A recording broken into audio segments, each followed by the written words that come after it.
I think people that are looking at 10-year treasuries or any type of bond right now, especially long duration bond as Yeah. a risk-free rate, they're just totally kidding themselves. And it really just kind of comes down to the currency being so broke that you just can't use that as a reliable store of value anymore.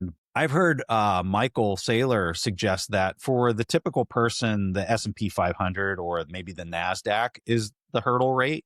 I would imagine if Michael was on this discussion, he would tell you it's Bitcoin. I would tell Yeah. you it's Bitcoin. But I think for your everyday American Yeah. or a person living abroad that's looking to store their value and don't understand Bitcoin, for them, it probably is the S&P 500 or the NASDAQ.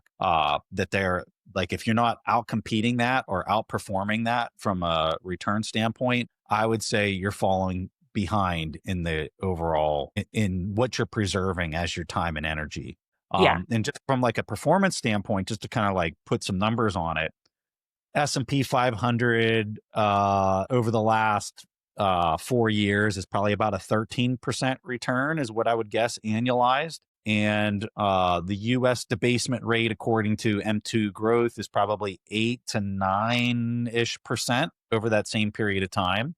So you're getting an outperformance of just the currency debasement rate of, call it, 3 to 4% by owning the S&P 500. So what would that be? Let's just say it would take you about 30 years to 20 years to double your money.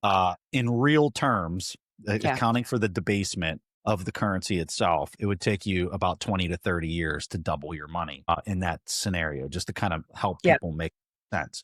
Now, if you're using Bitcoin as your debasement rate, and let's just say it's 40%, now you're doubling your money in real terms, adjusted for inflation against the dollar, because you got to take the 10% out of there. What would that be? It's about every 3 years, two and Okay. a half to 3 years that you're doubling your money. And that's a very profound, that's 10x the Yeah. performance, right?